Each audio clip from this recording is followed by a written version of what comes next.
What's going on, everybody? Welcome back to the MME YouTube channel. My name is Tyler Egan, and in today's video, we're going to be discussing working out for aesthetics versus working out for longevity. If you have been around the healing, wellness, health, and fitness space, if you indulge in that type of content on Instagram or YouTube or even TikTok, then there is so much conflicting, infuriating, confusing content out there. You're gonna have one person saying that this exercise is gonna heal your fucking back pain for life, and you have this person saying that that actual exercise is gonna hurt you. You have this person saying stretching is phenomenal for this, that, and the other thing, and then you have another person saying stretching is the worst thing that God ever created. When it comes to physical movement, I don't think there's any question out there that physical movement is fundamental for genuine, true, authentic human well-being. There is no way around it. We fundamentally need to move our fucking bodies. So many of the issues, the conditions, the chronic ailments plaguing our society, our culture these days, albeit are not solely rooted in our sedentary lifestyles, the sedentary lifestyle is contributing a great deal to the things, the ailments, the conditions that plague us today. And so I want to start from a place of fundamentally, physical movement is necessary for human wellness, for human health. And then from there, because there's so much bickering and arguments and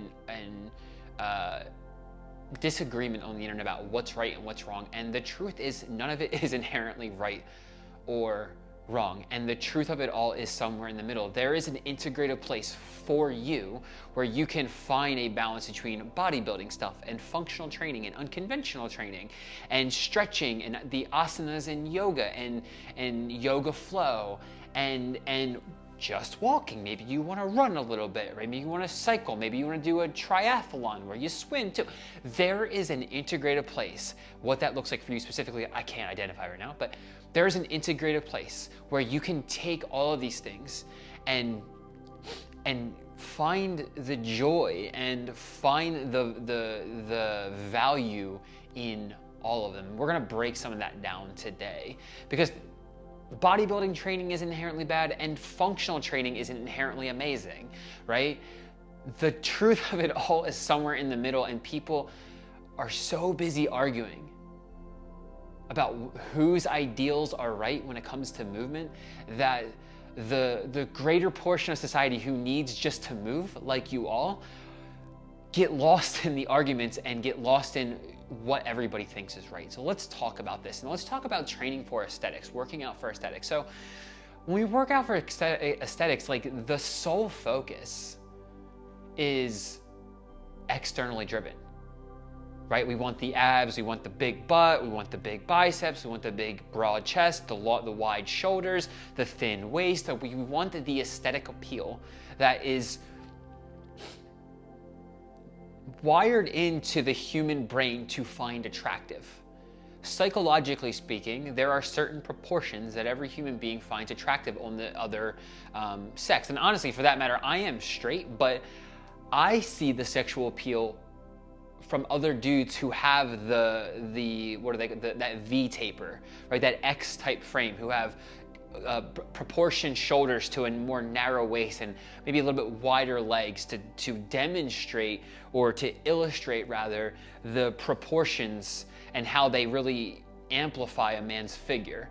You know what I mean? And it works the same way for women with the curves, right? It is fundamentally wired into the human psyche to find those things physically attractive. Now, I'm not gonna go too much into that because I'm gonna sidetrack myself. So aesthetically, there is value in that. Like if you don't like the way you look, psychologically, and you are infuriated or upset or mad or shame yourself because you're not even doing anything about it, then just getting into the gym and training for aesthetics is okay. And this is where things can get lost in the bigger picture of it all, because we're so busy arguing about what's right or what's wrong, instead of recognizing that movement is the most fundamental need that we have. So when we're talking about aesthetically training, like, it's more externally driven, right? You want the abs. I started there. Okay, so that's why I want to just really nail this point home with everything I'm going to say next. This is not coming from a space of judgment. This is coming from a space of, this is the truth.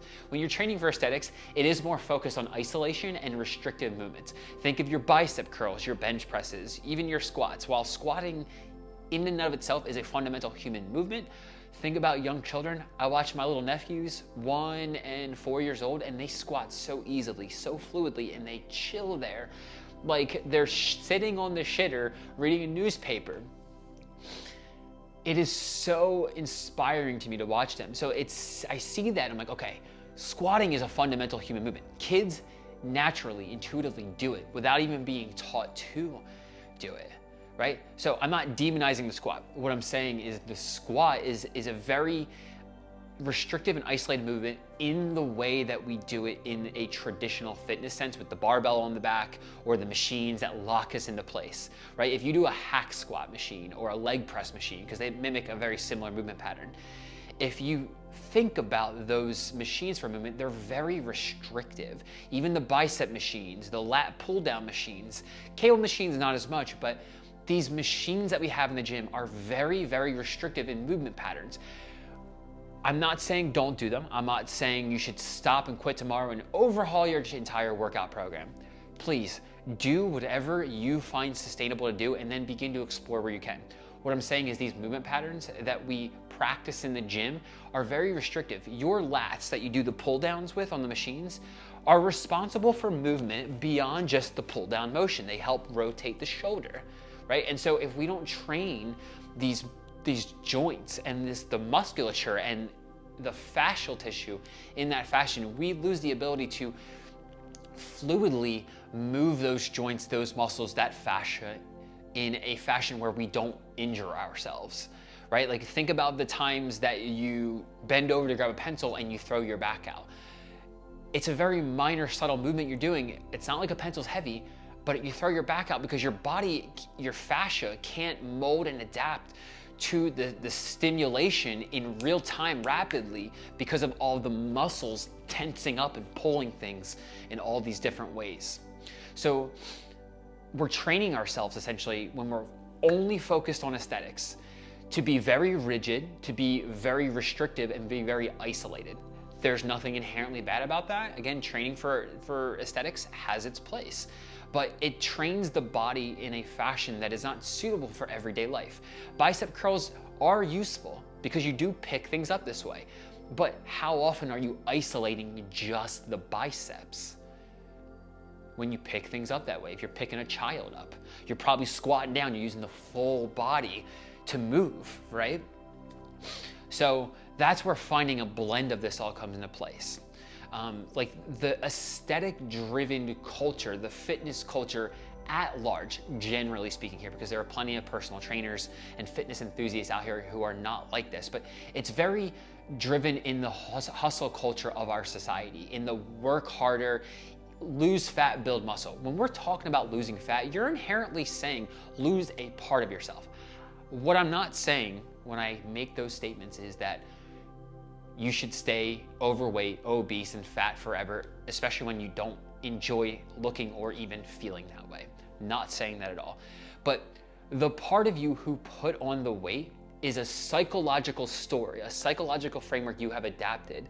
And by trying to lose a part of ourselves, we are pushing that aside and acting like it was never there.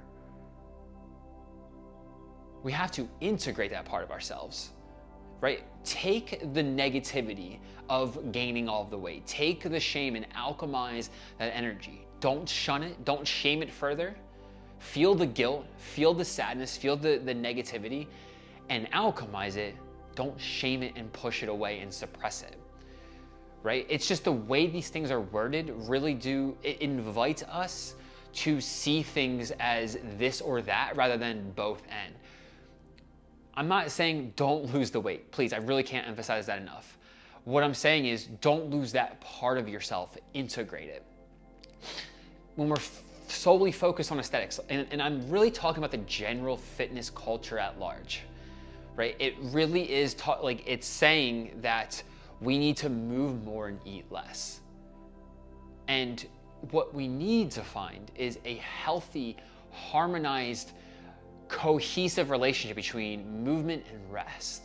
And I use the word movement very intentionally because I'm not talking about working your ass off all the time. I'm not talking about working out and burning all the calories, right? Again, burning calories. Just because you're burning calories doesn't mean you're gonna necessarily lose weight. Burning fat, right? Just because you're burning fat doesn't mean you're like the way these things are worded, it sounds very marketable. It sounds very palatable. Like, oh, I get to burn fat if I sit in the sauna. It doesn't necessarily work that way. Your body may be burning fat, but it doesn't mean you're gonna see a physical appearance, because burning fat could just mean your body is utilizing fat to fuel and energize you rather than carbohydrates or protein. So the nuance that gets lost in the generalized marketing of the general fitness culture and aesthetic driven working out really loses the sight of the bigger picture. And I'm not saying to diminish that, and I am totally not saying don't work out at all. What I'm saying is integrate it all, right?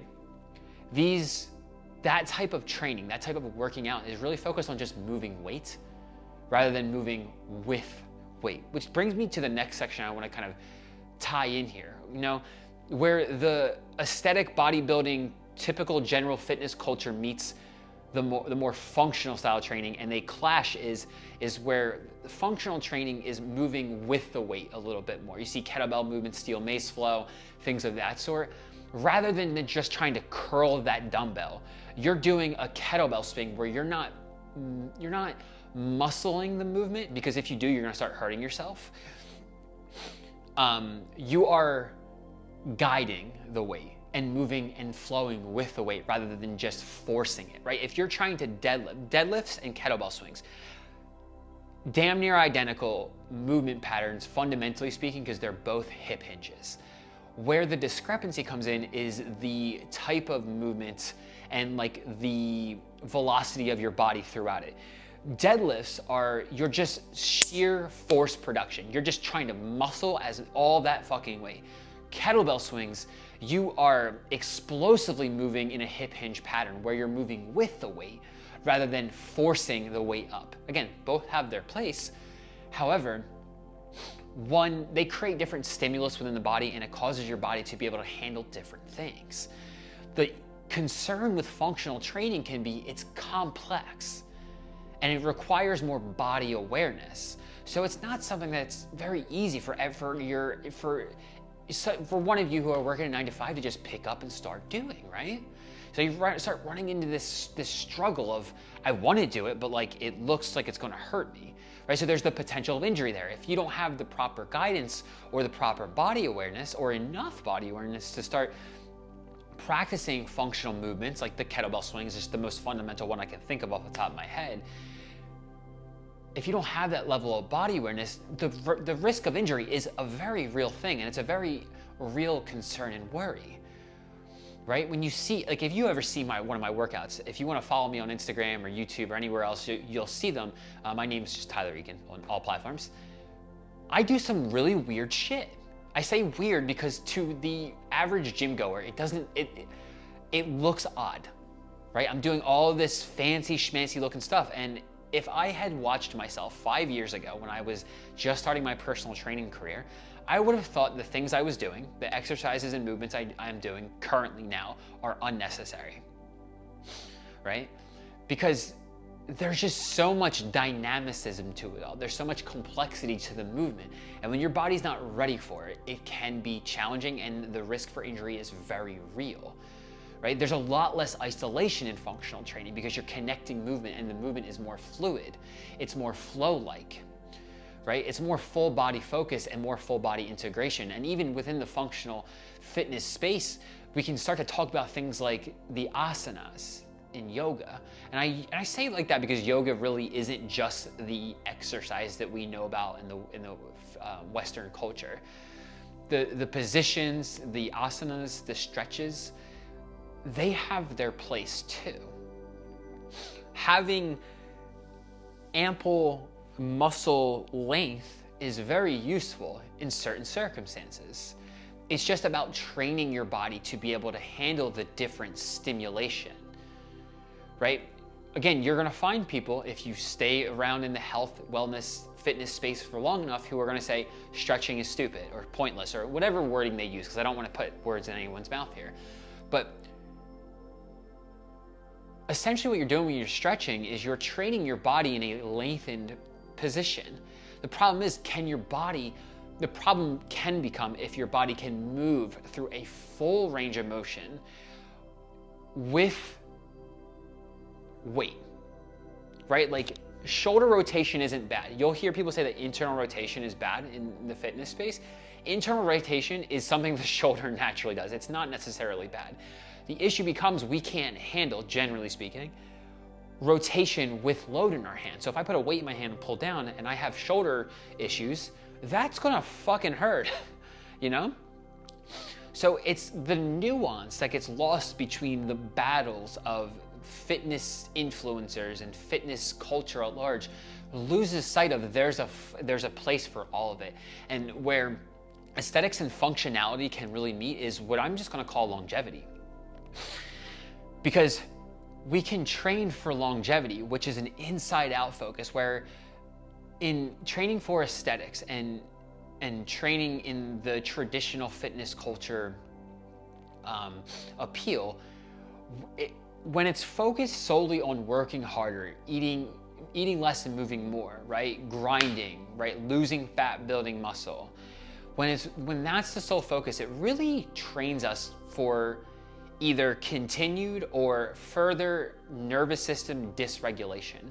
And when our nervous system is dysregulated, it doesn't matter how hard you work, it doesn't matter how great your workouts are, how many calories you burn, or the best foods that you eat, your body will remain stagnant, because where true body changes unfold is when we sleep, when we recover, and when we rest and heal. And when a nervous system is dysregulated, whether it's because of unhealed trauma or because you're continuing to traumatize yourself through exercise, through rigid dieting and things of that sort, your body will remain stagnant. I saw it so much as a personal trainer because I had so many clients who did every single thing right.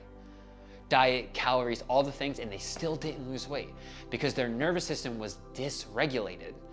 They were chronically stressed out, and that's why we need to find a place where these places can meet and train for longevity, where you can train for aesthetics and fuel the ego's reason for training. Right? I want to look better. I want to have a bigger butt. I want to have abs. I want to have the big muscles.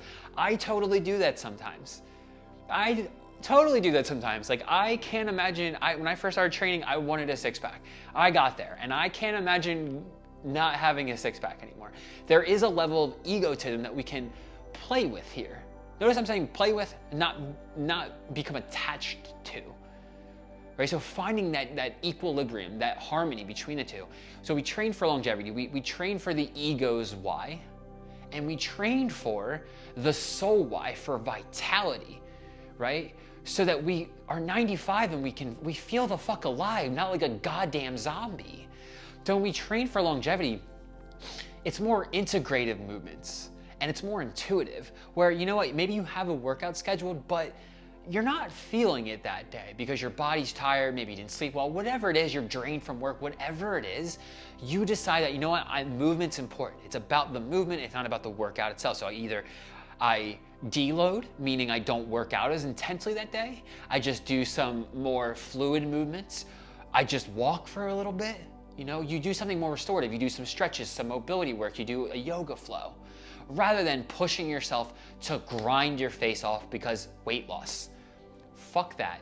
Your body knows naturally, intuitively, how to get back to a state of homeostasis. Said differently, how to get back to a healthy weight. You do not have to push yourself harder and grind more to get there.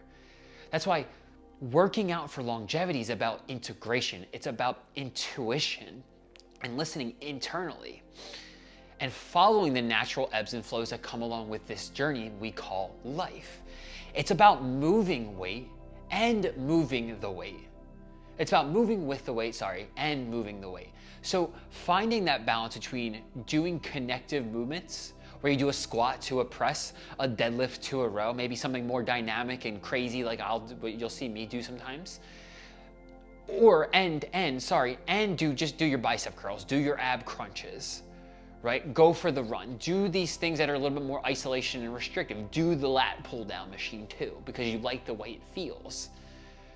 Because working with the ego and moving from a place of integration is a part of intuition. It's not just listening to the higher calling from the divine. It's about listening to the divinity within you, within your own soul, within your own ego, and working with it, not shaming it. Right? It's about muscle and fascial training. So I've kind of been hitting on this fascia thing a little bit more. And we have an upcoming workshop in the MME community where we're going to be discussing, we're taking a deep dive. We're going to have a masterclass on fascia. And if anybody would be interested in listening to that or watching the video, it's drop a comment down below and I will share that with the YouTube community here. But for anybody who is unfamiliar, I'll give you a brief rundown. Fascia is essentially the soft connective tissue that doesn't stop nor end, and doesn't start nor end. It is all connecting. It's like a web-like structure that weaves throughout the entire body, through your bones, your organs, your muscle tissue, and it's the real driving force behind human movement. And when our fascia becomes tight, so think about the tight muscle you feel, like the bicep, the chest muscles, the whatever, that muscle is a part of a bigger system called within the fascia. And the fascia connects you from head to toe. So if you have a tight right shoulder, right chest, it connects to your left hip. So it can cause dysfunction across the body, up and down the body, and so on and so forth. That's why longevity type of training, and they even do this in yoga where you're using different sides of the body with different lower and upper extremities, right to left, in different fashions, and it trains the body in different ways so that you can handle these different stressors in life. And it works not just the muscle tissue, not just the tight muscles you feel when you gotta stretch your back out, stretch the hips, stretch the shoulders, but it works integratively with the muscle and the fascial system, training both of them. So we start connecting movements and flowing with the weight rather than just moving the weight. But there's a space in this style of working out where we can still do exercises that are more egocentric, let's call it, right? This is more about nervous system regulation, listening to the intuition, listening to the divine wisdom within you, like, hey, I'm actually really tired today and I can't train as hard. It happened to me yesterday. I set out to do a full body conditioning workout and I'm like, as I got started, I'm like, yeah, I feel a little drained today. So I lowered the weight, lowered the intensity. I still did the workout. It just wasn't nearly as intense. And waking up today, I feel like I still can't push myself as intensely today or tomorrow either. So I decided to take a whole deload weekend, still doing the workouts, still doing the movements. It's just I'm listening to the innate intelligence of my nervous system telling me like, yo, intensity needs to be dialed back, bro. And sometimes there's going to be a buffer period of learning this. So when we talk about longevity training, we're talking about movement versus working out. And if you notice, I've gone back and forth between using terminology like working out and using training. And that's because it's training for life, not working out. Like, what are you working out? You're trying to work something out. You're trying to figure it out, right? Again, even the terminology is focused on figuring out what the problem is. I gotta work this out. Whereas I'm training for life. I literally train for life because when my nephews think they'll be able to outrun me or beat me up, they have another thing coming. I do a bunch of weird shit so I can beat their ass when they're 22.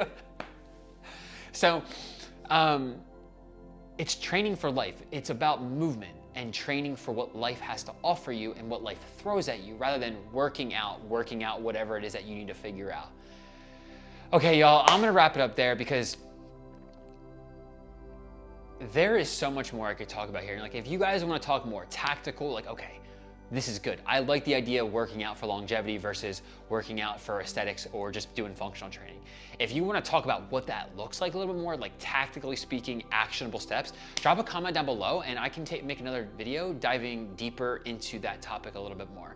Thank you all for tuning in today's video. If you took anything from today's video, we'd really appreciate it if you could leave a like, a comment, and please subscribe for more content like this. With that out of the way, y'all, namaste, and I'll see you in the next video.